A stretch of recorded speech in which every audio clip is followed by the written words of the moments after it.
আল্লাহর ওলি রাবিয়া বসরি রাদিয়াল্লাহু তাআলা আনহা, উনার কাছে, উনি তো একেবারে সুন্দরী একজন মহিলা, একজন আলেম মানুষ রাবিয়া বসরির কাছে বিবাহের প্রস্তাব নিয়ে গেছে। এ রাবিয়া, এই বাগদাদ শরীফের মধ্যে বসরা এলাকায় তোমার মতো এত সুন্দরী মহিলা, তোমার মতো এত পরহেজগারী মহিলা, তোমার মতো এত ভালো মহিলা আমার জানা মতে কাউরে পাই নাই। এখন আমি তোমার কাছে বিবাহের প্রস্তাব নিয়ে আসছি, আমি একজন আলেম মানুষ, কুরআন হাদিস আমিও জানি। তুমি যদি আমার বিয়ার প্রস্তাবটা যদি কবুল করো তাইলে জীবনটা সার্থক হয়ে যাইব গা। আল্লাহর ওলি রাবিয়া বসরি কয়, আমি কবুল করতে পারি বিয়ার শর্ত। এক নাম্বার হইল, বিবাহের প্রস্তাব দেওয়ার আগে তুমি আমার আইনা মিষ্টি খাওয়াই। তুই বুঝরে বলেন সুবহানাল্লাহ। কি খাওয়াবে? মিষ্টি খাওয়াও। মিষ্টি খাওয়াইলে ওইব নি? মিষ্টি খাওয়াইলে শেষ। মৌলবী চিন্তা করছে, মিষ্টি খাওয়ার লাগি কথা বিয়া ছাইরে দিতাম, কয়টা হইতো না, জায়গায় বাজারে। এই কথা বলে রাবিয়া বসরির কাছ থেকে একটা দৌড় মারছে। বসরা বাজারে যাবেন বাজান, আমার মিষ্টি আনার জন্য বসরা বাজারে যাবেন। এমন সময় উঠানের কিনারে যাওয়ার পর আল্লাহর ওলি রাবিয়া বসরি ডাকতে বলে, হুজুর সামনে যাবেন না, বাজারে যাবেন পরে। আমি রাবিয়া যে আপনারা বললাম আমার মিষ্টি খাওয়াইতে হবে, আগে আমার মিষ্টি খাওয়ানোর শর্তটা আমি রাবিয়ার কাছ থেকে আগে জেনে নেন, তারপরে আপনি মিষ্টি আনার জন্য আপনি বাজারে যাবেন। যদি বলেন সুবহানাল্লাহ। হুজুর যে একটা দৌড় মারছে, আল্লাহর ওলি রাবিয়া বসরি তারে দৌড়টা থামায় দিছে। এই দৌড় থামানোর কারণে হুজুরের মনের মধ্যে একটু রাগ পাইছে, রাগে একেবারে ফুলে একাকার হইয়া রাবিয়া বসরির সামনে আয়সা দাঁড়ায় গেলেন। আল্লাহর ওলি রাবিয়া বসরি ডাক দিয়ে বলে, হুজুর যার অন্তরে রাগ থাকে আমি রাবিয়ারে মিষ্টি খাওয়াইলেও আমি তারে বিয়া করতাম না। জোরে বলেন সুবহানাল্লাহ। এই প্রস্তাব বলার পরে এবার কয়, যদি রাগ থাকে অন্তরে তাইলে সম্ভব নয়। হুজুর একটু কন্ট্রোলে আইছে। কন্ট্রোলে আসার পরে এবার ডাক দিয়ে কয়, রাবিয়া আমারে আপনি পাঠাইলেন মিষ্টি আনার জন্য, আবার উঠানের কিনারে থেকে আমারে আপনি ডাক দিয়ে না বসায় দিলেন, আমার কি একটু রাগ পাইতো না? না না, তারপরও রাগ পাইলে চলতো না, রাগের সুযোগ নাই, রাগের কোনো সুযোগ নাই। রাগ থাকলে যে অন্তরে রাগ থাকে এই অন্তরে রব্বুল আলামিনের বসবাস নয়। কারণ কুলুবিল মুমিনিনা আরশিল্লাহ, অর্থাৎ আগেকার পরহেজগারে দিন যারা তারা বলছেন মুমিনের অন্তর হচ্ছে রব্বুল আলামিনের আরশ। দূরে বলে সুবহানাল্লাহ। এটার দাম যে অন্তরে আল্লাহর আরশ, যে অন্তরে আল্লাহর মহব্বত থাকে, এই অন্তরে তুমি রাগ রাখবা কেমনে? রাগ লাগতে তো তোমার অন্তরে আমার আল্লাহ নাই। যে অন্তরে আল্লাহ নাই এটার ভিতরে আমি রাবিয়াও নাই। দূরে বলেন সুবহানাল্লাহ। আচ্ছা রাবিয়া ঠিক আছে, আজকের থেকে রাগ সাইরে দিলাম, রাগ আর তোমার সাথে দেখাইতাম না। তো আমার ডাককে কেন আল্লাহ? আল্লাহর ওলি রাবিয়া বসরি ডাক দেয়া বলে, হুজুর আপনি যে বাজারে যাচ্ছেন মিষ্টি আনার জন্য, মিষ্টি আনার শর্ত আমি আপনারে জুইরা দেই। সব দোকান থেকে মিষ্টি আনলে আমি রাবিয়া খাবো না, সব দোকানের মিষ্টি খাই আমি রাবিয়া কিন্তু তোমার সাথে বিয়াতে রাজি হইতাম না। কোন দোকান থেকে আনতাম? আল্লাহর ওলি রাবিয়া বসে এবার ডাক দিয়ে বলে, হুজুর আপনি বসরা বাজারও যাবেন, যাইয়া মানুষের কাছ থেকে আপনি মিষ্টি আনতে হবে, ওই মিষ্টি খাই আমি তোমার সাথে বিয়া বইয়াম। ধরে বলেন সুবহানাল্লাহ। কার কাছে? মানুষের কাছ থেকে মিষ্টি আনতে হইব।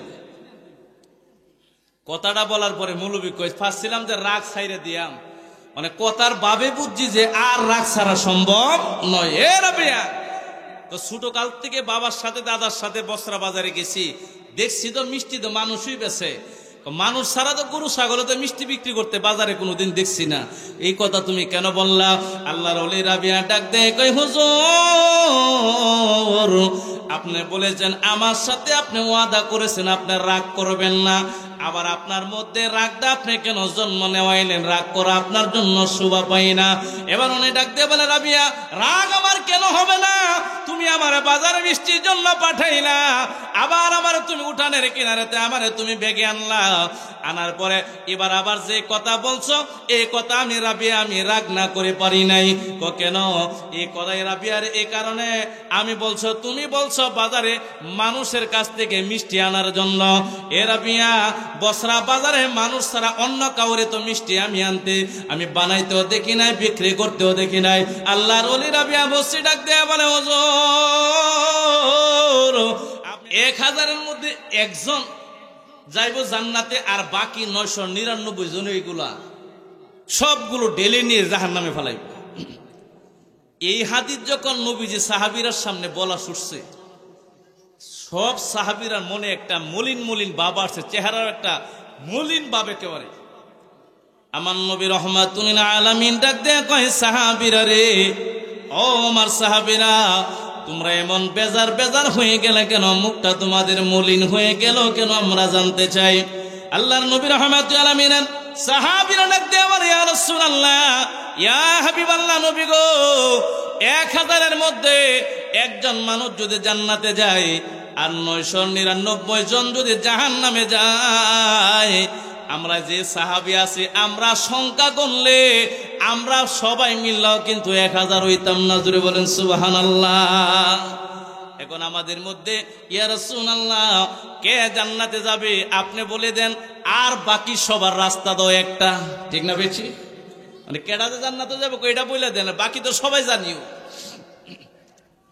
এই কথা বয়ান আমার নবীর কাছে সাহাবীরা জানতে চান, ইয়া রাসূলুল্লাহ আপনি আমাদেরকে বলে দেন আমাদের মধ্যে জান্নাতে যাবে কে আর জাহান্নামে যাইব কারা কারা, এই কথাটা বলে দেন।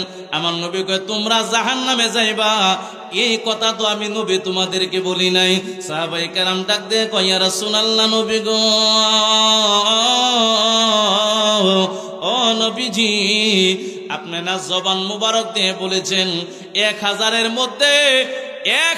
মধ্যে একজন যাবে জান্নাতে আর 999 জন যাবে জাহান্নামে। এই হাদিস তো আপনি জবান মুবারক দিয়ে বলেছেন। আপনার নবীর জবান মুবারকের কথা আমরা সাহাবীরা জীবনে কোনোদিন অবিশ্বাস করি নাই। এই কথা বলার পরে আমার নবী মুস্কি মুস্কি হাসি মুবারক হাসি ধরে বলেন সুবহানাল্লাহ। সাহাবায়ে কেরাম ডাক দিয়ে বলেন, ইয়া রাসূলুল্লাহ, আমরা টেনশনে বাঁচিলাম, আমরা বড় পেরেশান, আমরা বড় টেনশনে আছি ইয়া রাসূলুল্লাহ। আর তেমন টেনশনে আমরা আছি, আপনি মুস্কি মুস্কি আসেন, কারণটা জানতে চাই। আমার নবী কয়, তোমরা কেন বেজার হইলে আমি নবীও জানতে চাই। জুড়ে বলেন সুবহানাল্লাহ। ইয়া রাসূলুল্লাহ, বেজার কেন হইতাম না, মলিন কেন নয়? আপনি যে বলছেন 1000-এর মধ্যে একজন জান্নাতে যাবে, 999 জন জাহান্নামে যাবে, কেরা কেরা জান্নাতে যাবে এটার কোনো খবর নাই, জাহান্নামে যাবে এটারও চিন্তা টেনশন আমাদের করা লাগে। আমার নবী ডাক দিয়ে কয়, সাহাবীরা টেনশনের কারণ নয়।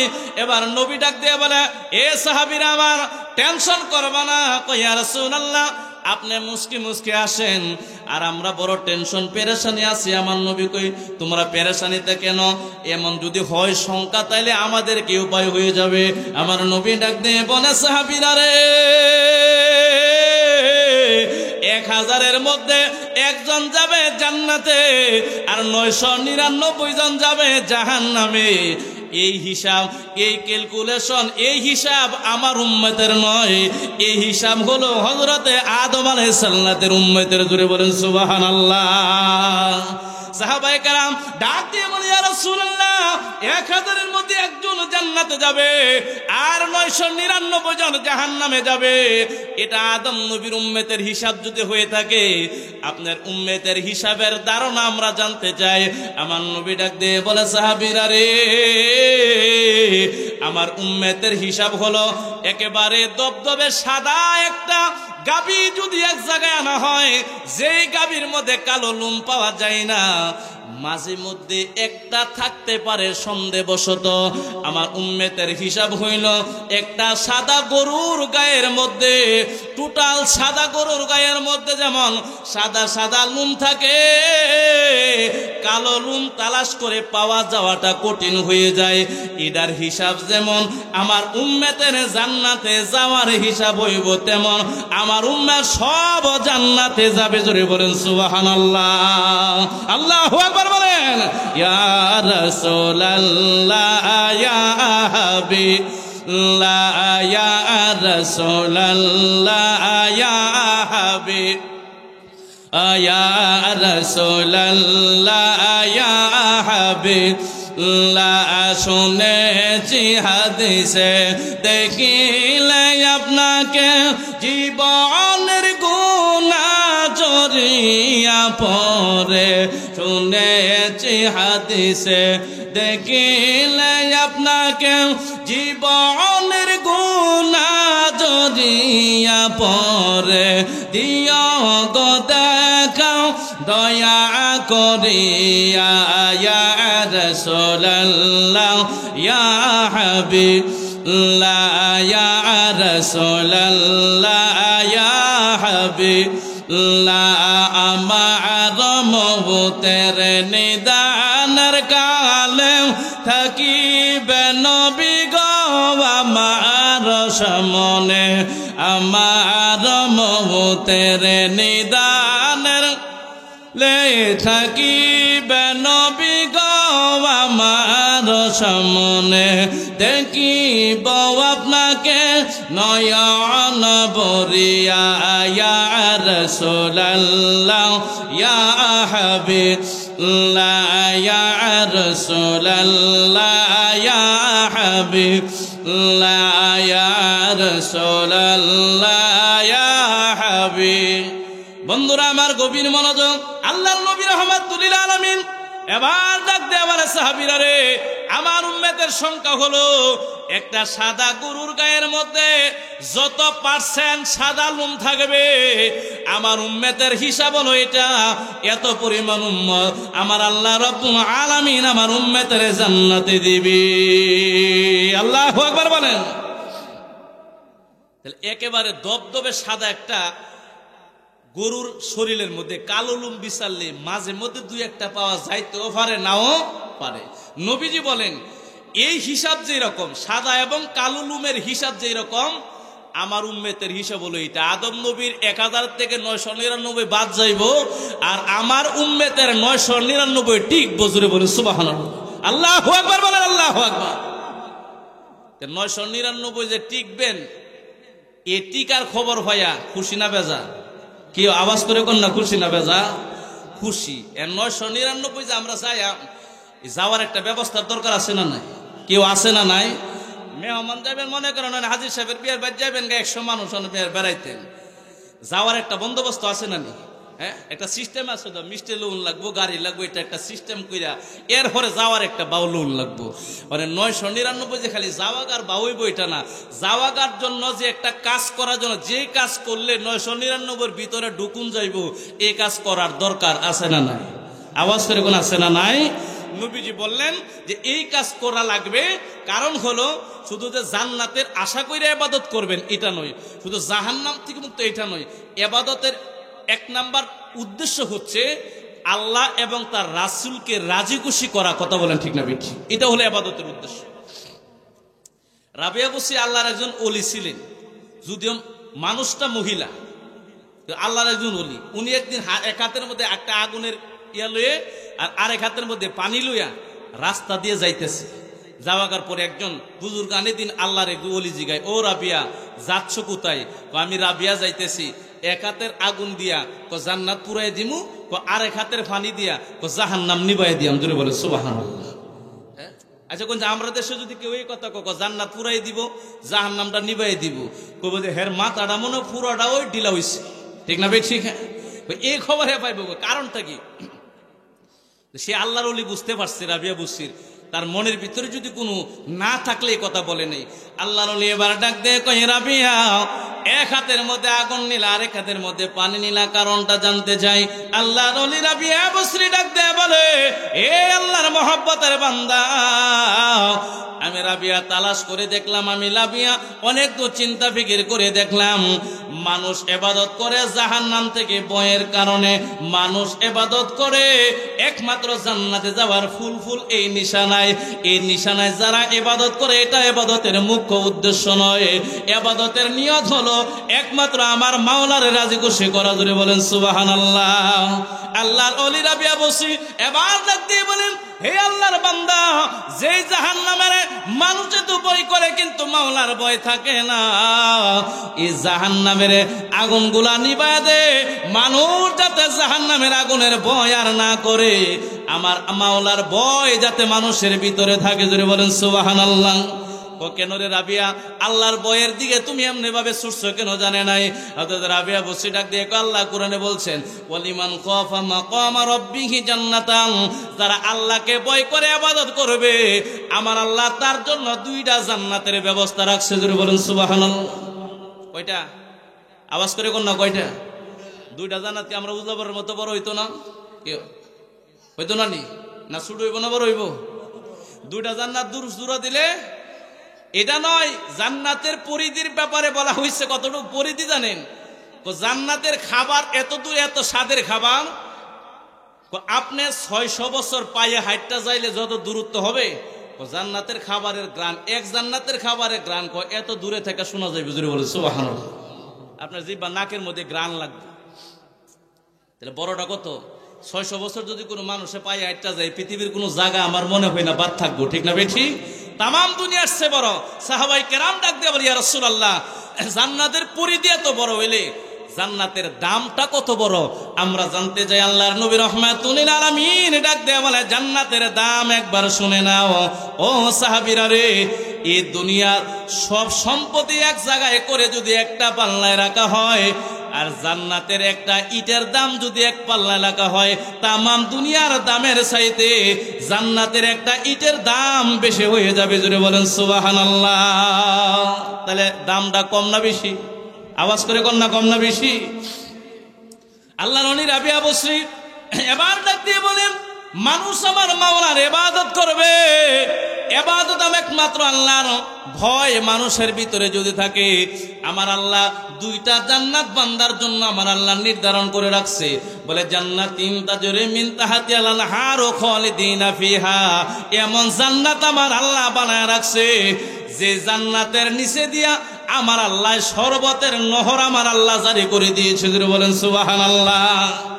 যত শরবত চাইবেন, যদি কোন আপেলের শরবত রেডি আছে, যদি কোন বেলের শরবত এটা রেডি, লেবুর শরবত এটা, এক কথায় শরবত মনে যা চাইব সমস্ত শরবতের নদী আল্লাহ বানায় দিয়েছে। বলেন সুবহানাল্লাহ। খাইবেন কয় গ্লাস, খাওয়ার শেষ নাই। যদি কোন যে এই শরবতের মধ্যে বুড়ায় বুড়ায় খাইয়াম, আল্লাহকে অসুবিধা নাই, এটাও তোমার অধিকার দিলাম, যত পারো তত খাইবা। এই নিয়ামতের নাম হচ্ছে আমি আল্লাহ পাকের জান্নাত। ধরে বলেন সুবহানাল্লাহ। এত নিয়ামত আল্লাহ দিয়ে রাখছে, যা বলবেন তাই হবে।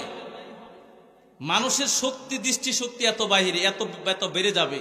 এখান থেকে চোখে দেখলে আপনি কতটুকু দেখবেন? একেবারে যদি ফাঁকাও থাকে 5-10 কিলোমিটার, এর বাহিরে তো আর চোখের দৃষ্টি শক্তি আর আপনার হবে না। আল্লাহ রাব্বুল আলামিন বলেন, জান্নাতের টোটাল সীমানাটা যত বড়, বান্দারে আমি আল্লাহ চোখের পাওয়ার এত বাড়াইয়া দিব, এক জায়গার থেকে টোটাল জান্নাতের আনাচে কানাচে একটা পিঁপড়া পর্যন্ত তার চোখের দৃষ্টির বাইরে যাবে না। জোরে বলেন সুবহানাল্লাহ। এত বিশাল বড় জান্নাতের মালিক আল্লাহ রাব্বুল আলামিন আপনাকে দান করে, এই রাজত্বের এই সিস্টেম আল্লাহ রাব্বুল আলামিন আপনি আমাকে দান করবেন। রাবিয়া বসরি এবার ডাক দিয়ে কয়, আল্লাহর ভয় যদি ভিতরে থাকে, আল্লাহ জান্নাত দিব মানুষকে। আল্লাহ কোরআনে বলছেন দুইটা, ওয়ালিমান খাফা মাকাম রাব্বিহি জান্নাতান ফাবি আইয়ি আলাই রাব্বিকুমা তুকাযযিবান। সূরা রহমানের মধ্যে আল্লাহ বলেছেন জান্নাত রব্বুল আলামিন দিবেন। যে রাবিয়া বসরির কথা কেন বললাম, এই রাবিয়া আল্লাহর এমন একজন ওলি ছিলেন, যার কিতাব প্রমাণ করে 12 বছরের ভিতরে যিনি নিজের পিঠটারে রাতের বেলায় বিছানার মধ্যে লাগাই নাই। জোরে বলে সুবহানাল্লাহ। কয় বছর? 12 বছর। আচ্ছা বলেন তো, এরকম লোক আমাদের মধ্যে কয়জন পাওয়া যাবে? হাজারে, লাখে একটা সুযোগ আছে। আল্লাহর ওলি রাবিয়া বসরি এমন একজন আল্লাহর ওলি ছিলেন, রাবিয়া বসরির জ্বর হয়েছে 3 দিন হয়ে গেছে। উনাকে যে ওনার এক বান্ধবী ডাক দিয়ে বলে, আপনি আল্লাহকে বলেন না কেন? আপনি বলার সাথে সাথেই তো আল্লাহ পাক আপনার রোগ ভালো করে দেয়। রাবিয়া বসরি কয়, আমি জীবনটা চলে যাবে, কিন্তু আল্লাহর মর্জির বাহিরে আমি রাবিয়ার যাওয়া জীবনে কোনোদিন সম্ভব হবে না। জোরে বলে সুবহানাল্লাহ। ডাক দিয়ে কয়, রাবিয়া, আল্লাহর কাছে বললে আল্লাহর মর্জির বিপরীত কি হবে? এটা তো আল্লাহর মর্জির বিপরীত হবে না। আল্লাহই তো বলছে ওয়াস্তাইনু বিস-সাবরি ওয়াস-সালাহ। আমি আল্লাহর কাছে সাহায্য প্রার্থনা করো, ধৈর্যের মাধ্যমে আল্লাহর কাছে চাও। তাইলে তো এটা এমন সমস্যাটা কোন জায়গায়? আল্লাহর ওলি রাবিয়া বসরি ডাক দিয়ে বলে, মা, আমি আপনার কাছে 2টা প্রশ্ন আমি রাবিয়া করি। কি প্রশ্ন? 1 নাম্বার প্রশ্ন হলো, জানতে চাই আমি রাবিয়ার শরীরের মধ্যে আমার রোগ দিছে কে, জ্বর দিছে কে? কো আমার আল্লাহ। কো মর্জি কার? কো আল্লাহর। এখন আমার শরীর থেকে রোগটা ভালো হয়ে যাবে, এটার মালিক কে? কো এটার মালিক আমার আল্লাহ। আল্লাহ রাবিয়া বসরি ডাক দিয়ে বলে, মা, আল্লাহর মর্জি হয়েছে আমি রাবিয়ারে আমার আল্লাহ রাব্বুল আলামিন রূপ দিয়েছে আমারে পরীক্ষা করার জন্য। এখন আমি যদি বলি মাবুদ আমার রূপটা ভালো করে দাও, তাহলে আল্লাহর মর্জির পক্ষে আমি নয়, যতক্ষণ পর্যন্ত মাওলা আমি রাবিয়ার রূপ ভালো না করবে আমি রাবিয়া মাওলার কাছে রূপ ভালো হওয়ার জন্য দরখাস্ত করব না। আল্লাহু আকবার বলেন। আমরা দেশের রাবিয়ারা একটা সন্তানের যদি অসুস্থ হয় একদিন দুদিন তিন দিন যাওয়ার পরে ওই বিভিন্ন আজে বাজে কথা আমরা মা বোনেরা বললে আল্লাহ খালি আমার করে সুহদে আর কারো করে দেখে না। হ্যাঁ, এইবারে এত ধনী মানুষ আর করে রোগ নাই, আর আমি যে গরিব মানুষ আমার টাকা অবশ্যই নাই, বড়ি খাওয়ানো ওষুধ খাওয়ানি, আমার করে একটার পর একটা খালি লাইক হয়ে থাকে ও আল্লাহ কানা হয়ে গেছে গা, এরকম কথা বলে কি বলে না? জোরে বলেন নাউজুবিল্লাহ বলেন। বিশেষ করে মা বোনেরা এই কথাগুলো বেশি বলে থাকেন। এই জন্য আপনাদের জানার জন্য বলছি, এটা আপনাদের দুষ বলছি এটা নয়, আপনারা সতর্কের জন্য ওয়াজ মাহফিল একটা সতর্ক হতে হয়। কেন নবীজি ঈদের মাঠে যাচ্ছেন, যাওয়ার সময় মহিলারা 500 টাকা নবীরে সালাম দিচ্ছে, আসসালাতু ওয়াসসালামু আলাইকা ইয়া রাসূলুল্লাহ, আসসালাতু ওয়াসসালামু আলাইকা ইয়া হাবিবাল্লাহ। এমন ভাবে আমার নবীরা মহিলারা সালাম দিয়েছে। ঈদের মাঠে আমার নবী যাচ্ছে, আল্লাহর নবী রাহমাতুল আলামিন মহিলাদের সালাম আমার নবী রাহমাতুল আলামিন গ্রহণ করলেন। গ্রহণ করে আমার নবী ডাক দেয় কই তাসাদ্দাক না, ও মা বোনেরা তোমরা বেশি বেশি আল্লাহর দরবারে তোমরা বেশি বেশি করে দান সদকা করো। কেন? আমি যখন মেরাজ শরীফের মধ্যে গেলাম, মেরাজে যখন আমি গেলাম আমারে দেখানো হয়েছে মহিলার মধ্যে অধিকাংশ মহিলা জাহান্নামে যাবে। জোরে বলেন নাউজুবিল্লাহ। অধিকাংশ জাহান্নামে যাবে। এই কথা বলার পরে মহিলারা মনটা তো খুব বেজা, কি রে নবীজির এত মহব্বত করে সালাম দিলাম, এত ভালোবাসি, আর এইটার মাঝখান দিয়া নবীজি আমাদেরকে এই সংবাদ শুনাই দিলেন। এবার মহিলারা ডাক দিয়ে কই ইয়া রাসূলুল্লাহ ইয়া হাবিবাল্লাহ, আমরা মহিলারা বেশি বেশি আমরা জাহান্নামে যাব, কারণটা কি কোন জিনিসের কারণে? আল্লাহর নবী রাহমাতুল আলামিন ডাক দিয়ে আমার মা মহিলারা জাহান্নামে যাবে দুইটা জিনিসের কারণে। এক নাম্বার হইল তারা চৌগলখুরি করবে, দুই নাম্বার হলো তারা বেশি বেশি মানুষের উপর লানত দিব। জোরে বলেন নাউজুবিল্লাহ। এই দুই জিনিস আছে না নাই? চৌগলখুরি বুঝুননি, বদনাম গাওয়া। কি গাওয়া? একজনের কথা আরেকজনের কাছে না বললে ফেডের বাদ জীবন হজম না, ঠিক না বেশি? আপনি যেটা বলে তারা যে বুসাবকে কথাটা কয়ে যায়, আপনি কিছু কারো কাছে বললেন না, এরকমের ব্যাপার এরকম কাজ করছে, এরকম না পাইসা মইরা গেলে গো আপনার কথা কইতাম না, ঠিক না বেশি? যাওয়াগার পরে ওই এটার ভিতরে একটা ভূমিকম্প ওঠে ফেডের ভিত্তি। ফেডে তো করে কোন সমাজে এলা প্রকাশ্যে কোক বা ইঙ্গিতে কোক, এটা কোন সমাজে ছাড়বো, সারাটা ভিতরে ঘুরে। তো আরেক ঘরের সামনে যায় কই ইমুকের বাপে এই কাম করছে, আমার কইবার লাগে কি ঠেহা লইছে, কথা কোন ঠিক না বেঠি? আচ্ছা কোন এরকম কইলে এটা কি কোয়ার কি আর বার্তা হ্যাঁ? তখন হি করে বুবাইজিকে কি গো বাবি কি হয়েছে? না না এটা হেরার বাড়ির কাহিনী হেরার হয়ে থাকে, এটা আমি কই আবার এটা ভেজাল করে লাভ নাই, ঠিক না বে? ঠিক হ্যাঁ, খুব ভেজাল কইয়া লাভ নাই। এইরকম করতে করতে ক না হইছেটা কি? এরপরে মোটামুটি একটু পিডোমিডো আতাইয়া সেই আইন একটা বাবু আনে, আইনা কয় আমি তোমার কাছে কইয়া যাই, তুমি কিন্তু এই কথাটা আর কারো কাছে কই না, কি এরকমের বাপে এরকম করছে, এ কাজ করছে, হেন বান্ধা রাখছে, এই করছে, বিভিন্ন যে কাহিনী। এই ভিডিও শুনে সারা এই ভিডিও নান্দা বারা ফালাই কুম্বালা যে আরেক মহিলার কাছে কইব, এটাও ভিতরে ঘুরে, ঠিক না বেঠি? এক দুপুরের ভিতরে দেখবেন বাংলা লিকার গ্রামীণ ফোনের টাওয়ারের লাইন এই গ্রামের মধ্যে আর জানার কেউই সহজে বাদ থাকে না, দেখবেন প্রচার হয়ে যাব। এটাও মা বোনরার একটা স্বভাবজাত অভ্যাস, এটা তারা দোষ বলছে এরকম, সরাসরি এরকম বলছি না, সংশোধনের জন্য আমি বলছি এরকম করা উচিত নয়। নবী নিষেধ করেছেন এরকম বলার জন্য। কারণ হইল আদম আলাইহিস সালামের আল্লাহ যখন বলছে ওয়ালা তাকরাবা হাযিহিস শাজারা, এ আদম জান্নাতের যত নিয়ামত আছে সব নিয়ামত খাইবি, সব খাইবি, এই গাছের কাছেও যাইতে না, গাছের ফলও খাওয়া যাইতো না, গাছের কাছেও যাওয়া যেত না। হযরত হাওয়া আলাইহিস সালামকে গাছের ফল একটা পারছে, দুইটা ফল ফাইরে একটা আদম দিছে, একটা নিজে লইছে। শয়তানে যে পদস্খলন করছে, এটা গুনাহ বলা যাবে না, আদমের ভুল বলা যাবে না। নবীরা ভুল করে না, নবীর বিবিরা ভুল করে না। পদস্খলন হইল বৃষ্টির মধ্যে আপনি আটটা যাইতেছেন, আপনার কি মনে মনে মনে চাই যে পিছলা গায়ে ফিরে যায়, মনে চায় না, তারপরেও অনেক সময় পড়ে যাইতে হয়, এটাকে পদস্খলন বলা হয়। আদম আলাইহিস সালাম গুনাহ করছে এই কথা কেউ বললে ঈমান চলে যাবে। এটা গুনাহ নয়, এটা পদস্খলন। দুইজনে দুইটা ফল খাইতেছে। হাওয়া আলাইহিস সালাম ফল খাইয়া এই জান্নাতের ফল পায় এমন ভাবে খাইছে, খাইতাছে। আদম আলাইহিস সালাম অর্ধেকটা খাওয়ার পরে মনে হইছে, এরে আল্লাহ না করছেন ওয়ালা তাকরাবা হাযিহি শাজারাতা, ওই এই গাছের কাছেও ফল খাওয়ান যাইতো না, যাওন যাইতো না। আদম আলাইহিস সালাম ফল না ফালাইয়া নিজের হাত দিয়া গলার মধ্যে সিদ্ধা ধরছে। পরে এনের রগগুলা ফুল্লা এনে দেখেন আলাদা একটা ফাঁসি লেগে গেছে। কথা বলেন ঠিক না বেঠি? পুরুষের আছে না নাই? মহিলার কিন্তু নাই, মহিলার নাই। এই কারণে কোনো কথা পুরুষে বললে এটা চিন্তা ভাবনা ফেরতে আয়া এটা এই ফাঁসির মধ্যে ধাক্কা লাগে, কিরে বলতাম কি বলতাম না, বললে তো ঝামেলা হইতে পারে, এন একটা ধাক্কা লাগে, সহজে বাইরে আই না।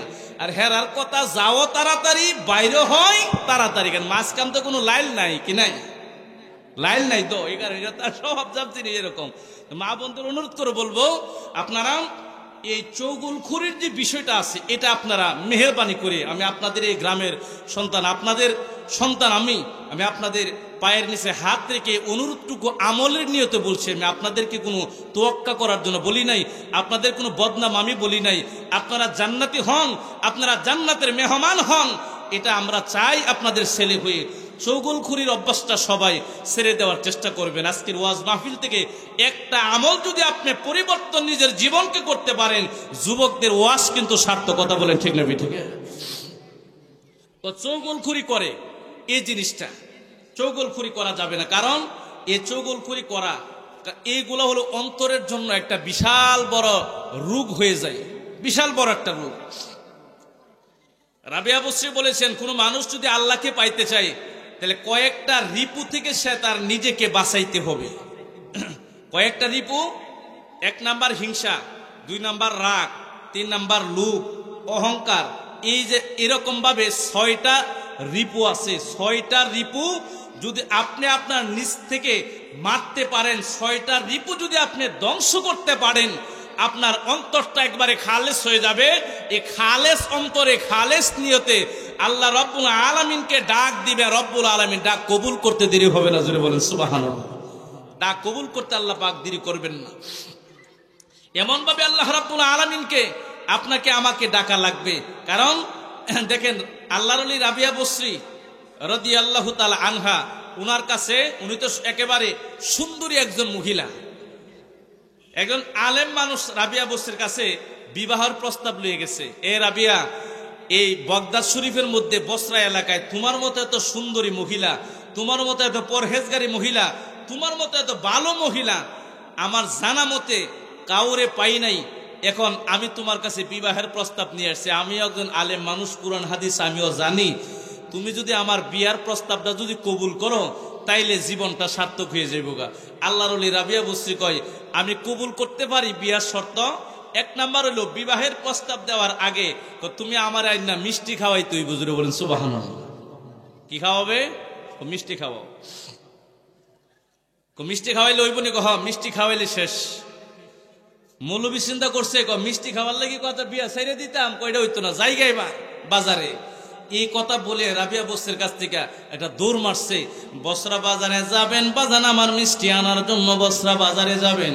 এমন সময় উঠানের কিনারে যাওয়ার পর আল্লাহর ওলি রাবিয়া বসরি ডাকতে বলে, হুজুর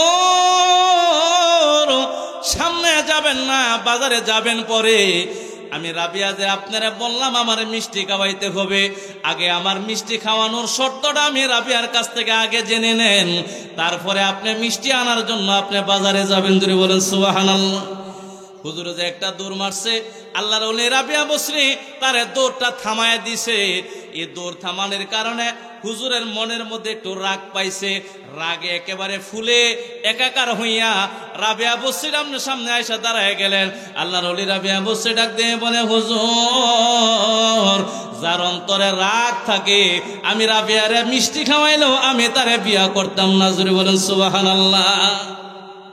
এই প্রস্তাব বলার পরে এবার কয়, যদি রাগ থাকে অন্তরে তাইলে সম্ভব নয়।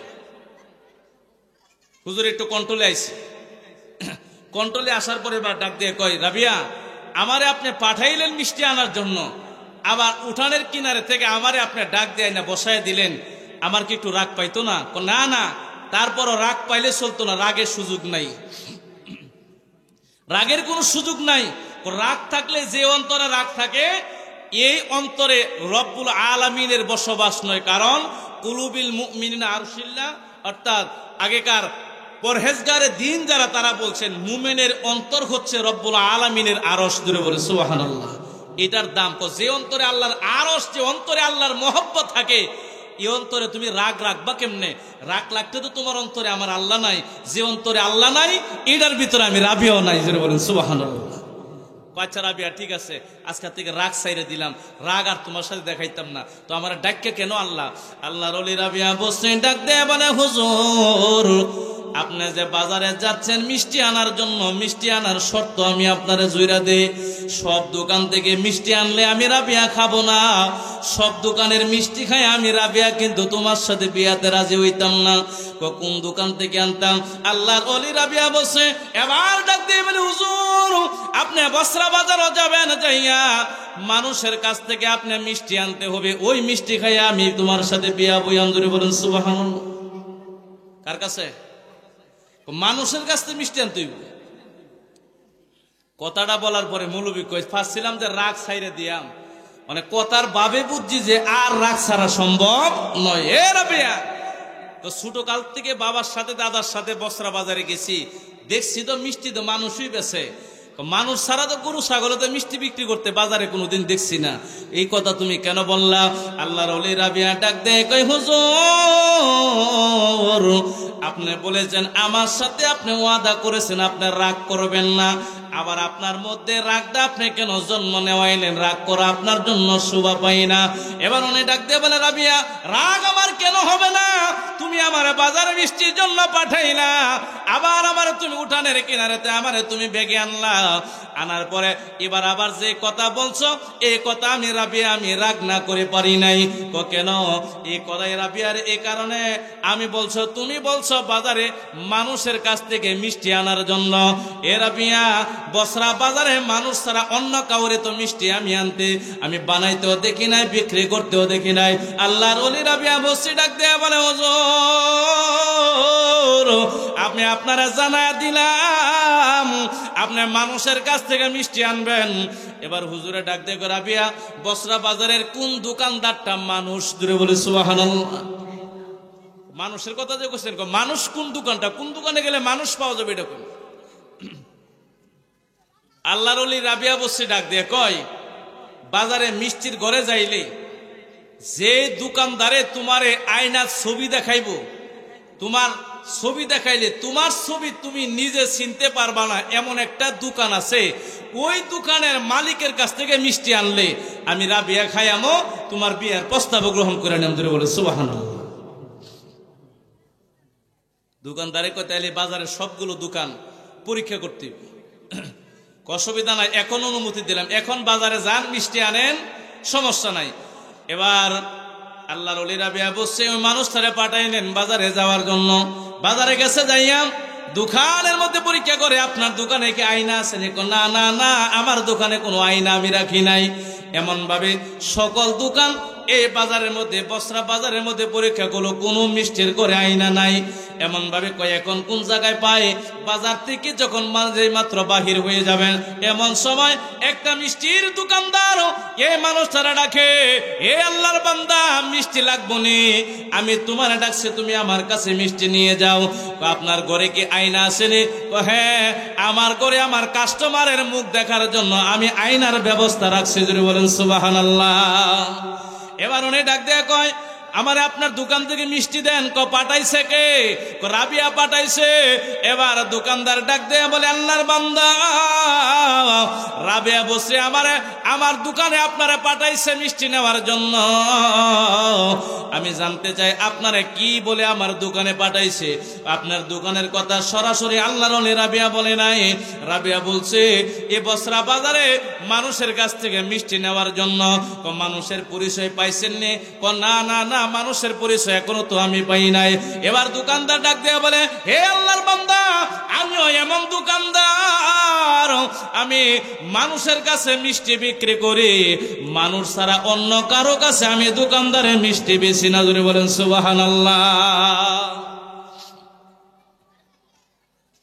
এই দোকানদারের কথা শুনা হুজুরে ডাক দিয়ে কয়, আজকে এমন বেজালো ফালাইলো আর কেন? রাবিয়া কইছে মানুষের কাছে মিষ্টি নিতাম, এইটা এক কথা।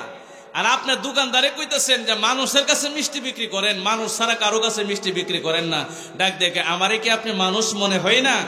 মানুষ তুমি ঠিক আছে, কিন্তু সত্যিকারের মানুষ তুমি হতে পারছো কিনা তুমি আগে নিজে পরীক্ষা করে দেখা, আমি দোকানদারের কাছে জবানবন্দি দাও, তারপরে তোমার কাছে মিষ্টি বিক্রি হবে। জোরে বলেন সুবহানাল্লাহ।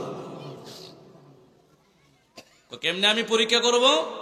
উনি আয়নাটা একটা কাপড় দিয়ে ডাইকা রাখে, আয়নাটার কাছে নিয়ে কয়, আমি আয়নাটার কাপড়টা সামনে থেকে সরাই দেব। আপনি যদি আপনার চেহারা আমার আয়নায় দেখা নিজের চেহারা যদি নিজে চিনতে পারেন, তাহলে আপনি ভাববেন আপনার অন্তরের মধ্যে কোনো খারাপ রিপু নাই, খারাপ জিনিস নাই। আপনি সত্যিকারের মানুষ হতে পারলেন। আপনি হতে পারলে আজকে মিষ্টি আপনার জন্য আমি বিক্রি করে দিব। জোরে বলেন সুবহানাল্লাহ। আর যদি না চিনতে পারেন, তাহলে এই সুযোগ আপনার কাছে নাই। বাবারা, বন্ধুরা আমার, গভীর মনোযোগ। এবার হুজুরে যাইয়া আয়নার সামনে দাঁড়াইছে। দোকানদার সুন্দর করে আয়নার সামনে থেকে এবার কাপড়টা সুন্দর করে সরাই নিলেন।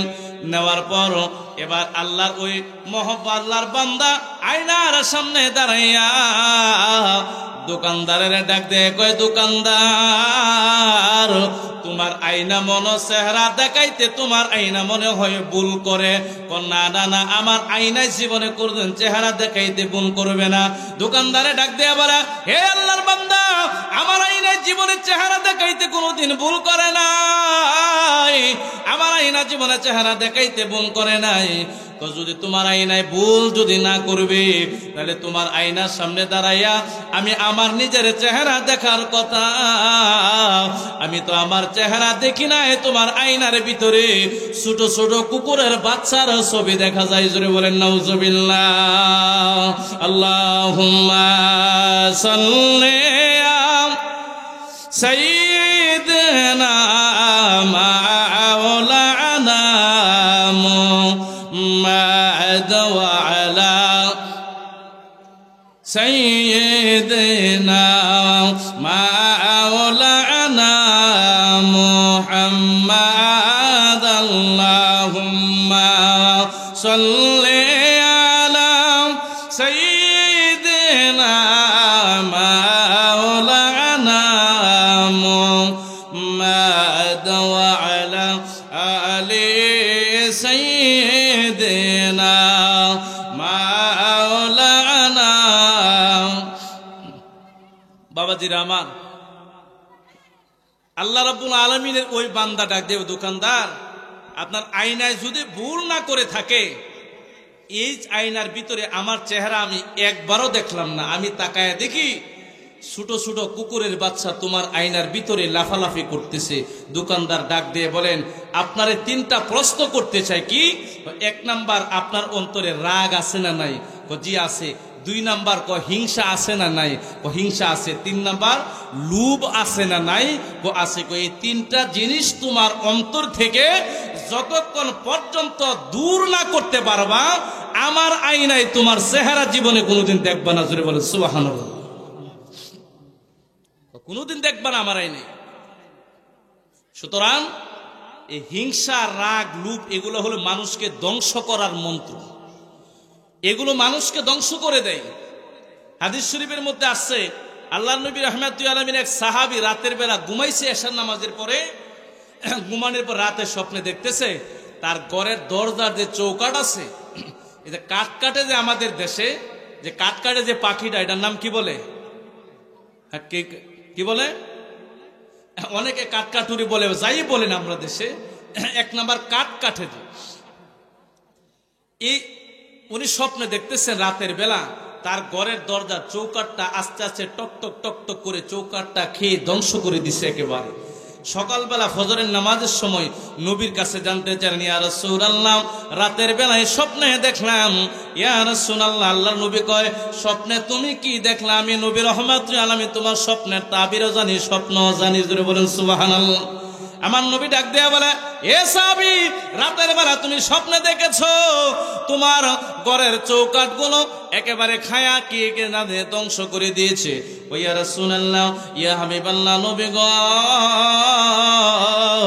ও মায়ার নবীজি, আমি স্বপ্নে যে এই স্বপ্নে আপনি দেখলাম, আপনি জানেন কেমনে? আমার নবী ডাক দিয়ে কয়, তোমরা জানো না আল্লাহর তামাম কায়নাতের মধ্যে রব্বুল আলামিন আমার এমন ক্ষমতা দিয়েছে, আমার উম্মত আমার নবীর নজর থেকে তারা দূরে থাকে না। জোরে বলেন সুবহানাল্লাহ। আল্লাহর নবী রাহমাতুল আলামিন সাহাবীরা এবার ডাক দিয়ে বলে, ইয়া রাসূলুল্লাহ, আমার ঘরের চৌকাটগুলো খেয়ে ধ্বংস করে দিয়েছে, এটা কি হতে পারে, কি আলামত বহন করে আমি জানতে চাই। আল্লাহর নবী ডাক দিয়ে কয়, সাহাবী রে, এটা হলো মানুষের অন্তরের হিংসা। কেমন ভাবে? আমার নবী বলে, ইন্নাল ইয়াকুমুল হাসাদ ফা ইন্নাল হাসাদা ইয়াকুলুল হাসানাত কামা তাকুলু নারুল হাতাব। আমার নবী ডাক দিয়ে কয়, উম্মতেরা রে, এ উদাহরণ হলো আমার উম্মতের অন্তরের হিংসা। কেন বললাম কথাটা? আগুনের মধ্যে গাছের লাকড়ি দিলে এই লাকড়ি যেমন আগুনে যেমন লাকড়ি গুলা খায়া ধ্বংস করে দেয়, কোন লাকড়ি যেমন আর বাদ থাকে না, আমার উম্মতের অন্তরের মধ্যে যদি হিংসা থাকে, হিংসায় আমার উম্মতের সমস্ত নেক আমল গুলা খাইয়া আমার উম্মতের সমস্ত নেক আমল গুলো বরবাদ করে দেয়। জোরে বলেন নাউজুবিল্লাহ। নবীজি ডাক দিয়ে বলে, সাহাবী, কার অন্তরে যদি হিংসা থাকে, সে যদি নামাজ পড়ে, নামাজ পড়া সোয়াব পাইলেও হিংসা থাকলে এই হিংসায় নামাজের সোয়াব বরবাদ করে দেয়। সে যদি রোজা রাখে, তার অন্তরে যদি হিংসা থাকে, হিংসায় রোজার সব কিছু ধ্বংস করে দেয়। সে যদি যাকাত দেয়, তার অন্তরে যদি হিংসা থাকে, হিংসায় তার সমস্ত যাকাতের নেক আমলগুলো খেয়ে একেবারে ধ্বংস করে দেয়। সে যদি পৃথিবীতে ভালো ভালো কাজ যত কিছু করে আর অন্তরে হিংসা থাকে, হিংসায় তার সমস্ত নেক আমলগুলো খেয়ে এ মানুষটাকে ধ্বংস করে দেয়। ও সাহাবীরা, তোমরা এই অন্তরের হিংসা থেকে নিজেকে বাঁচাও, নিজের ফ্যামিলিকে বাঁচাও, নিজের সন্তানকে বাঁচাও, সমাজকে বাঁচাও, দেশকে বাঁচাও, তাহলে নেক আমলগুলো কাজে লাগবে। জোরে বলেন সুবহানাল্লাহ। কথা বলেন ঠিক না বেঠিক? মানে নেক করতেছি ঠিক আছে, ভালো ভালো কাজ করি ঠিক আছে, পাশাপাশি যদি হিংসা থাকে অন্তরে, এই নেক আমলগুলো এত কষ্ট করে আমলগুলো করার কোনো অর্থ থাকে না, অর্থ নাই, সবগুলো ধ্বংস হয়ে যাবে। 2 নাম্বার হচ্ছে রাগ। রাগ এমন একটা জিনিস, রাগের বশবর্তী হয়ে মানুষ মানুষকে মেরে ফেলতে পারে। মানুষ মানুষকে যে মুহূর্তে বন্ধুত্ব শত্রুতে পরিণত হতে পারে মুহূর্তে অনাকাঙ্ক্ষিত ঘটনার কারণে। নবীজিকে সাহাবীরা জিজ্ঞেস করেন, ইয়া রাসূলুল্লাহ, রাগ হলে এর রাগের দমন করার জন্য আমাদের কাছে কি মেডিসিন, কি ঔষধ আছে, আপনি নবী বলেন। নবীজি বলেন, রাগ যদি হয়, 1 নাম্বার হচ্ছে রাগ হলে তুমি আগে নিজের অজু বানায় নাও, অজু করো। অজু করলে পানিটা যখন নিজের মধ্যে থাকবে, একটা শিহরিত উঠবে, তোমার রাগটা একটু কন্ট্রোলে চলে আসবে। যেটা বলে সুবহানাল্লাহ। অজু করলা, কন্ট্রোল আসলো না, আল্লাহ নবী বলেন দাঁড়ানো থাকলে দাঁড়ানো থেকে তুমি বসে যাইবা, বসার পরে তোমার রাগটা কন্ট্রোল হবে। এরপরে যদি রাগ কন্ট্রোল না হয়, তুমি একটু শুয়ে যাইবা মাটির মধ্যে। এরপরে যদি রাগ কন্ট্রোল না হয়, মাটির মধ্যে গড়াগড়ি আরম্ভ করে দাও। আমি নবী বললাম, এই 4টা জিনিস ফলো করলে যেই কোনো একটা জিনিসের কারণে আল্লাহ রাব্বুল আলামিন তোমার রাগটাকে দমন করে দিবে। জোরে বলেন সুবহানাল্লাহ। ছোট বাচ্চারা দেখেন, রাগ যখন বেশি হয়ে যাগা, টাকা খুঁজলে টাকা না দেবে, একটু দূরে যা, যাওয়ার পরে দিবানি, না দিলে কিন্তু অনেক গড়ি মারুম, ঠিক না বেঠিক? একবারে না দিলে দেখেন মাটির মধ্যে হইরা একটা গড়াগড়ি করে, এরপরে যখন আদর করতে যাবেন তখন বেশি গড় দিব, আর যখন একটু না ধরবেন কিছুক্ষণ পরে মাটির মধ্যে গড়াগড়ি করে শরীরের মধ্যে মাটি, পুরা শরীরে মাটি বইরা লইছে, একটু পরে দেখবেন অটোমেটিকলি সে নিজে নিজে উঠা আবার মা বাবার কাছে যায় কি যায় না? কেন যায়? ওই যে মাটির মধ্যে শুইছে। আরে মানুষ তো মাটিতে, আর মাটির একটা গুণ আছে, মাটির সাথে তার একটা বন্ধন তৈরি হয়ে যায়। আল্লাহর নবী কয়, এই মাটি তার রাগটারে কন্ট্রোল করে দেয়, মাটির পদার্থ আর এই মাটি দুইটার মাঝখানে একটা মহব্বত তৈরি হয়ে যায়। আল্লাহ রাব্বুল আলামিন তার রাগটাকে কন্ট্রোল করে দেয়। জোরে বলেন সুবহানাল্লাহ। তো এরা বুঝায় নিউন লাগে না, একটু পরে আস্তে আস্তে উঠতেই জায়গা। কেন? এদের মাটির স্পর্শ করার কারণে তার রাগটা আস্তে আস্তে আস্তে আস্তে একটা কন্ট্রোলে চলে আসে। আল্লাহর নবী বলেন, রাগের বশবর্তী হয়ে তুমি কোনো কাজ এমন ভাবে করো না। এক যুদ্ধের মাঠে গেছে শেরিকুদা হযরতে আলী রাদিয়াল্লাহু তাআলা আনহু, এমন ভাবে তলোয়ার চালাইছে যুদ্ধের মাঠে, মাওলা আলীর তলোয়ারের সামনে এসে দাঁড়াবে এমন কোন কাফের এই আজকের যুদ্ধের মাঠে সাহস করতে পারে না। জোরে বলে সুবহানাল্লাহ। এমন ভাবে তলোয়ার চালাইতে চালাইতে কাফেরের একেবারে কাঠটা বড় মাপের একজন পলোয়ান এরে যায় পাইছে হযরতে শেরিকুদা হযরতে আলী রাদিয়াল্লাহু তাআলা আনহু, এর গলা কাটার জন্য এই কাফেরের বুকের উপরে বসে গেছে। যাওয়ার পরে মনে মনে চিন্তা করলো, হযরতে আলীর হাত থেকে বাঁচার একটাই সিস্টেম, আগে আলীরে এখন একটা থুতু মাইরা দিব, রাগ উঠলে রাগের বশবর্তী হইয়া আলী আমারে মারতো না। জোরে বলে সুবহানাল্লাহ। আলীর আগে রাগ উঠাইতে হবে। এবার মাওলা আলী রাদিয়াল্লাহু তাআলা আনহু এবার ওই কাফেরের বুকের উপরে সুন্দর করে বসে গেলেন। বুকের উপরে বসে যাওয়ার পর এই মানুষটা মাওলা আলীর দিকে এবার থুতু নিক্ষেপ করে দিলেন। জোরে বলেন নাউজুবিল্লাহ। থুতু দেওয়ার পর মাওলা আলীর একটু রাগ শরীরের মধ্যে অনুভূত হলো, তোমারে পাইলাম গলা কাটবো, এই মুহূর্তে তুমি আমার শরীরের মধ্যে থুতু মেরে দিলাম, মুখের মধ্যে থুতু মেরে দিলাম। এখন আমি যদি তোমার গলার মধ্যে যদি ছুরি লাগাই তাহলে অনেকে বলতে পারে মাওলা আলীর শরীরের মধ্যে থুতু মেরে দেওয়ার কারণে আলীর শরীরের মধ্যে অনেক রাগ হয়েছে, রাগের কারণে আলী তারে গলা জবাই করে দিয়েছে। কেউ যাতে আমারে এই কথা না বলতে পারে, আমি তোমারে সাইরা দিলাম তোমার গলার মধ্যে, আমি আলী ছুরি চালাইব না, রাগের জিনিস আমি আলীর মধ্যে রাখবো না। জোরে বলেন সুবহানাল্লাহ। মাওলা আলী রাদিয়াল্লাহু তাআলা আনহু এ মানুষটার বুক থেকে দূরে চলে আসলেন। আসার পরে ডাক দিয়ে বলে, আলী রে, ও আলী, আজকের মতো এমন সুযোগ তো তুমি কোনোদিন পাও নাই। আমার বুকের উপরে বৈশা গেলা, বৈশা তলোয়ারটা তুমি তোমার হাতের মধ্যে নিলা, হাতের মধ্যে নিয়ে এখন ছুরি চালাইলেই তো আমার গলাটা কেটে যাইতো, কিন্তু তুমি আমারে কাটো নাই, তুমি আমার গলাটা আলাদা করো নাই, কারণটা কি? হযরতে আলী জানকে, হে আল্লাহর বান্দা কাফের, তুমি যখন আমারে থুতু মাইরা দিলা, আমি আলীর শরীরের মধ্যে অনেক রাগ হয়েছে, এখন রাগের কারণে যদি আমি তোমার গলার মধ্যে যদি আমি ছুরি চালাই দে, তাহলে মানুষ বলবে আমি আলী তোমার রাগের কারণে দিলাম। আমার অন্তরে রাগের বশবর্তী হইয়া আমি আলী এই কাজ করব না, এই কারণে রাগের দরকার নাই। ইসলাম এমন ধর্ম মানুষের ক্ষমা করতে জানে, এই কারণে আমি আলী রাগটারে কন্ট্রোল করে নিলাম, আর আমার তলোয়ারের নিচ থেকে তোমার আমি ছেড়ে দিলাম। জোরে বলেন সুবহানাল্লাহ।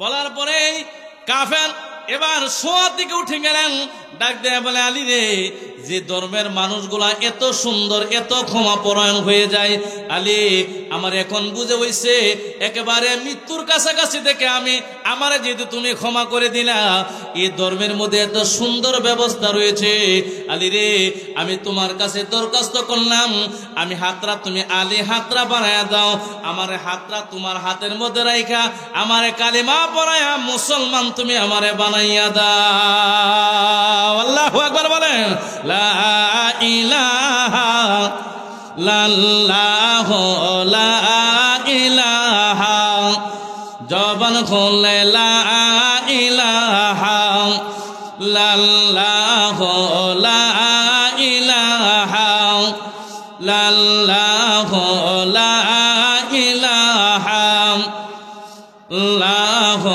লা ইলাহা, আমার আল্লাহ সারা মাবুদ নাই, আমার নবীজি সারা উপায় নাই, আমার আল্লাহ সারা মাবুদ নাই, আমার নবীজি সারা উপায় নাই। ভাইজান সেই নবীকে পাইতে হলে আল্লাহর নবীর দয়া চাই, লা ইলাহা ইল্লাল্লাহু লা ইলাহা ইল্লাল্লাহু লা ইলাহা, জবান খুলে লা ইলাহা, আকাশের মালিক যে আল্লাহ, জমিনের মালিক সেই আল্লাহ,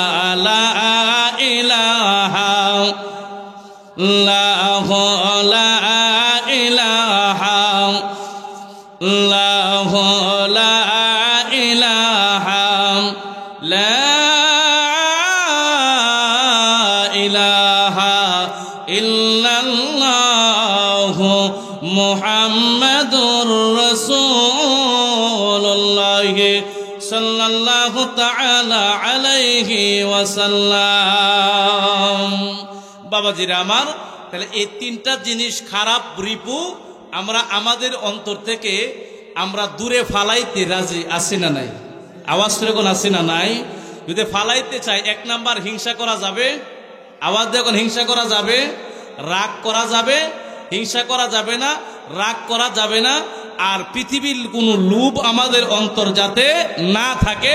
লোভ হবে একমাত্র আল্লাহ এবং তার রাসূলকে পাওয়ার লোভ। কথা বলেন ঠিক না ঠিক? এই তিনটা ছাড়া অন্য কিছু, সব কিছু তিনটা বাদ দিয়ে অন্য সকলগুলো আল্লাহ এবং রাসূলকে পাওয়ার যত রাস্তা আছে, আপনাকে আমাকে এগুলো অনুকরণ করতে হবে। কথা বলেন ঠিক না ঠিক?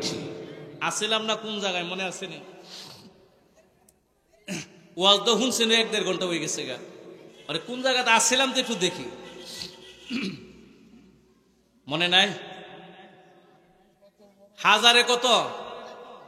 হাজারে কত? হাজারে এক। হাজারে এক। আর আমাদের আখির জামানা নবীজির উম্মতের সিস্টেম হচ্ছে 1999। 1999। এই হিসাব পায়া আমরা যদি কই যে কাল্লা দৌড়াইতে ওয়াজও গেছিলাম, উজিলাবা উত্তরপাড়া জামে মসজিদ যুবকদের উদ্যোগে অযোগিয়া যে দলিল লই আইছি আজ আর ঘুমে তো উঠুন লাগতো না। ঠিক না ঠিক? দলিল তো ভাই লিখছি হাজারে যদি 999 চা, তো এর ভিতরে আমি ফরুমই। কারণ আমরা স্যার অনেক মানুষ আছে যারা অনবুঝলা বাজারও বইয়া চা খাইতেছে, আছে না নাই? কেউ আছে না নাই? অনেকে আছে টিভিতে বই রয়েছে, পিসিআরও বই রয়েছে, কেউ আছে আবার অনেকে তাসের খেলা, জুয়া খেলাও খেলে, আছে না নাই? হেরার সাইডে তো আমরা অহনো 1% হইলো বালা আছে। হেরা যাইব কইতে হাজারে যদি 999 আমরা কাতার হয়, 999 ভিতরে আমি ফিরে যাইম গা, ও কাল্লা সহলে আর ঘুমে তো উঠুনো লাগতো না, ও ফজরের নামাজও পড়ুন লাগতো না। ঠিক না ঠিক? কেউ এইটা না, কথাটা এরকম না। কিরে বাবা রে, তোমরা যদি এরকম করে কেন একবারে যদি তোমরা ঘুরামুড়ি অনেক দূরে যাও, এটা বলার কারণ কোনটা? সিস্টেম যাবেন কেমনে? এটার দুইটা সিস্টেম। হাসরের ময়দানে রব্বুল আলামিন দুইটা ভাগ করবেন, একটা হলো হিসাব হবে আর একটা হলো হিসাব ছাড়া। হাদিস শরীফে কিন্তু আসছে 70,000 নবীজির 70,000 মানুষ বিনা হিসাবে, যারা ডাইনেও কইতো না বামেও কইতো না, এক কবে প্রথমে 70,000 জান্নাতে যাবে। যদি বলেন সুবহানাল্লাহ। কয় হাজার? 70,000 বিনা হিসাবে, কোনো হিসাব নাই। জিগাইতো না দুনিয়াতে ভালো করছে না মনে কর, জানে কি আগে ওইগুলার হিসাব আগে পড়ছে, একেবারে ক্লিয়ার কাট। 70,000 বিনা হিসাবে জান্নাতে যাবে। সাহাবায়ে কেরাম ডাক দিয়ে কয় ইয়া রাসূলুল্লাহ, এরপরের হিসাবটা কেমন হয়ে যাবে? আমার নবী বলেন, এরপরে আমি কামলেওয়ালা নবী রহমাতুল লিল আলামিন এত পরিমাণ মানুষকে আমি নবীর সুপারিশ কইরা প্রথমে জান্নাতে দিব। কত পরিমাণ? এই দুনিয়ার মধ্যে ইটের সংখ্যা, পাথরের সংখ্যা যত হবে, এত পরিমাণ মানুষের আমি কামলেওয়ালা নবী সুপারিশ কইরা আমার আল্লাহর জান্নাতের মেহমান আমি তারারে বানায়া দিব। আল্লাহু আকবার বলেন। তাহলে দুনিয়াতে ইট আর পাথরের সংখ্যা কয় হাজার? কেউ আওয়াজ করে কোন একটু কয় হাজার হইব? আর 10,000 হইতো না গুনলে?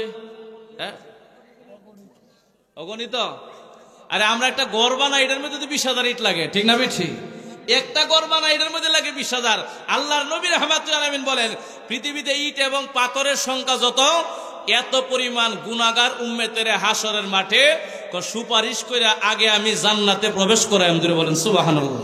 আওয়াজ দেবেন আল্লাহু আকবার বলেন সবাই। মানে নবী সুপারিশ করব, মানে সুপারিশ করব যে সমস্ত কারণে, এই কাজগুলো করার দরকার আছে না নাই? বলেন আওয়াজ করে কোন আছে না নাই?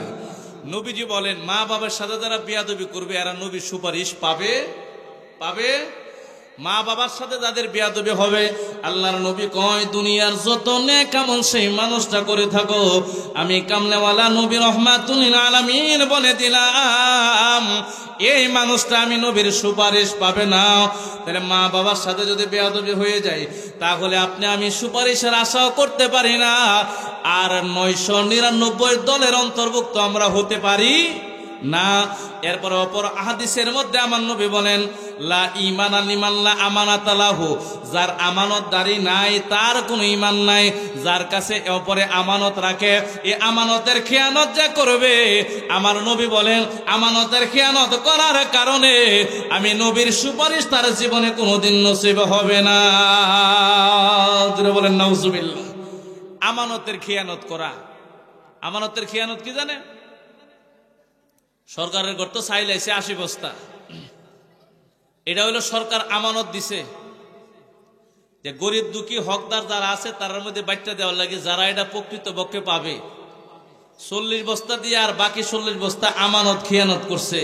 আল্লাহর নবীর হাদিসে কয় এই আমানতের খেয়ানত যারা করছে, আল্লাহর নবী কয় এটা আমার উম্মতই না। জোরে বলেন নাউজুবিল্লাহ। এটা আমানত। আপনার আল্লাহ একটা রাজত্বের মালিক বানাইছে, এটা আমানত। আপনার সংসারের মালিক বানাইছে, টোটাল সংসারটা আপনার কাছে একটা আমানত। আপনার আমার দায়িত্বের অবহেলায় ছেলে মেয়েগুলো যদি সঠিক রাস্তায় যদি পরিচালিত না হয়, এই আমানতের দায়িত্ব সঠিকভাবে পালন করছি কি করছি না কেউই যদি দুনিয়াতে না জানে, আল্লাহ জানে কি জানে না? আওয়াজ করে কোন জানে কি জানে না? এখন আমি একটা কথা বলি, কেউই না জানো সমস্ত অন্তরের খবর জানে কে? আওয়াজ করে জানে কে? আল্লাহ। আল্লাহ কোরআনে বলেন কু আনফুসাকুম ওয়া আহলিকুম নার, জাহান্নামের আগুন থেকে আগে তুমি নিজেরে বাঁচাও এবং তোমার পরিবারকে আগে জাহান্নামের আগুন থেকে তুমি বাঁচাও। আমি নিজে জাহান্নামের আগুন থেকে বাঁচার পরে আমার বংশ, আমার ফ্যামিলি যারা আছে তারারে বাঁচানোর জন্য আমি কতটুকু চেষ্টা করছি আমানত সম্পর্কে হাসরের ময়দানে আল্লাহ রাব্বুল আলামিন আপনাকে আমাকে জিজ্ঞেস করবে। যদি আমানতের সঠিক দায়িত্ব যদি আমরা পালন করি তাহলে আল্লাহ রাব্বুল আলামিনের দরবার থেকে আপনি পুরস্কার পাবেন।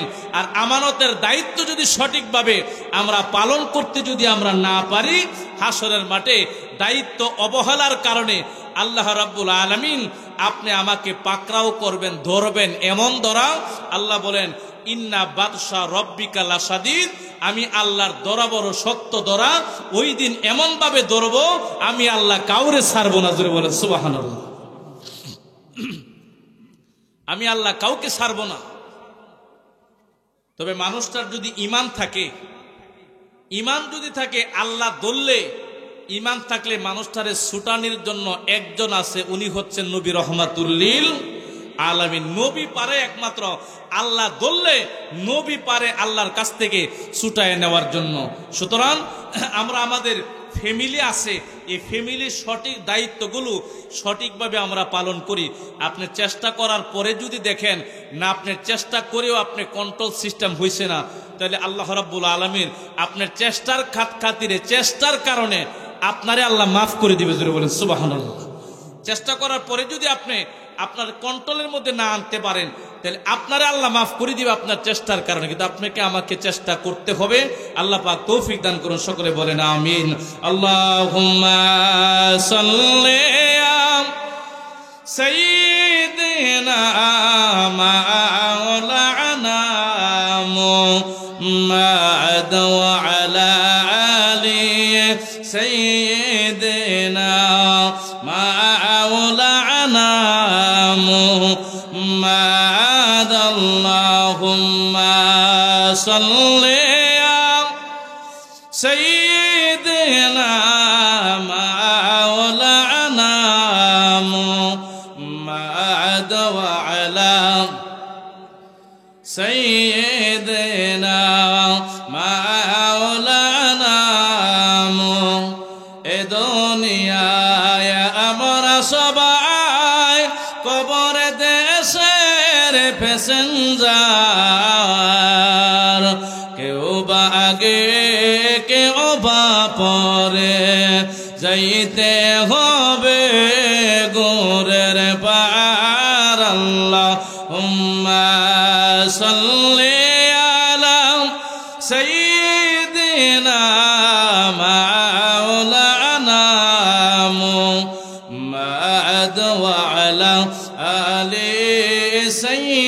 سيدنا مولانا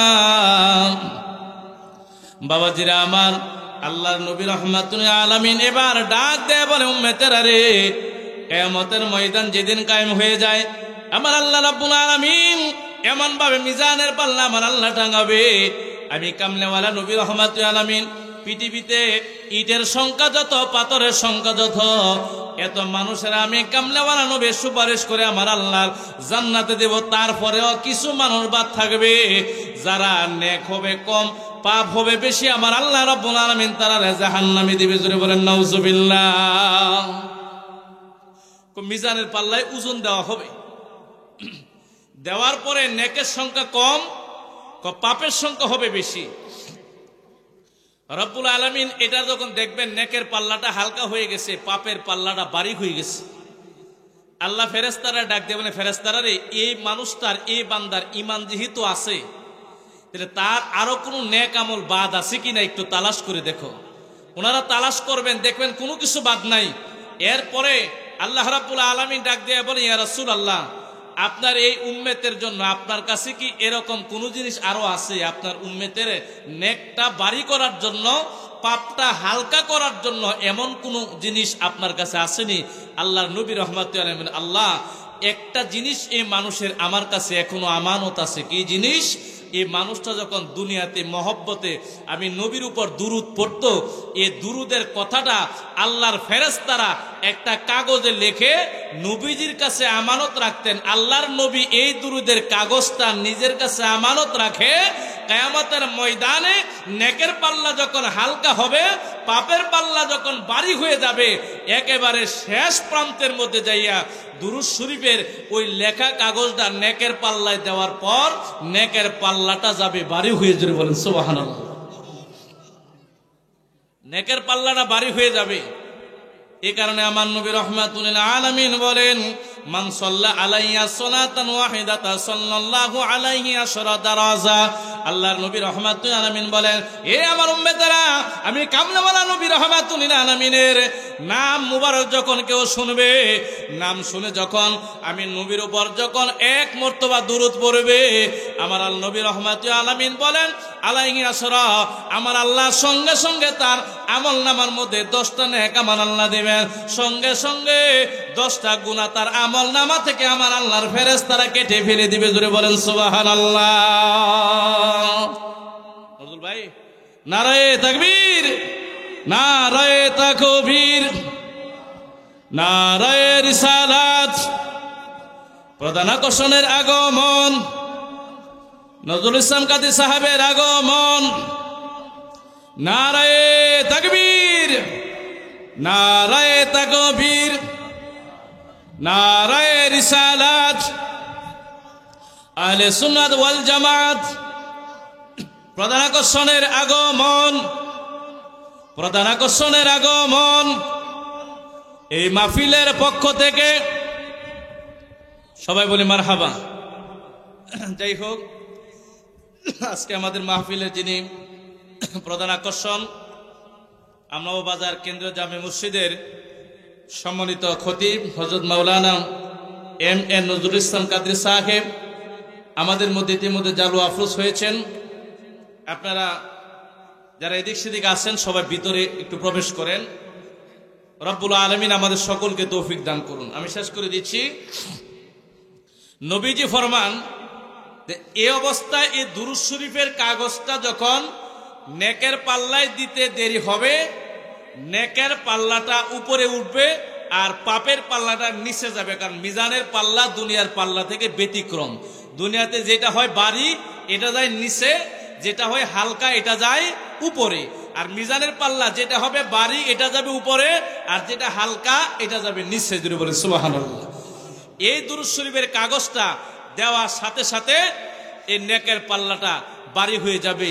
আল্লাহ রাব্বুল আলামিন ডাক দিয়ে কয়, এই ফেরেশতারা, একটু আগে এই মানুষটা ছিল জাহান্নামী, নবীজির দুরূদ শরীফের এই হাদিয়া নিজে পাওয়ার কারণে এখন মানুষটা হয়ে গেছে জান্নাতি। জোরে বলেন সুবহানাল্লাহ। সেই জন্য নবীজির দুরূদ শরীফ আমরা মহব্বতে পড়ি, আমরা মহব্বতে নবীর মিলাদ পড়ি। কারণ দুরুদে মিলাদে কেউ খুশি না হলেও খুশি হয় একমাত্র খোদা, লা ইলাহা ইল্লাল্লাহ, যে আল্লাহ নবীর উপর দুরূদ পড়ে। ইন্নাল্লাহা ওয়া মালাইকাতাহু ইউসাল্লুনা আলান নবী, আল্লাহ এবং তার নূরের ফেরেশতারা 24 ঘন্টা আল্লাহ নবীর উপর দুরূদ পড়ে, আল্লাহ নবীরে সালাম দেয়। জোরে বলেন সুবহানাল্লাহ।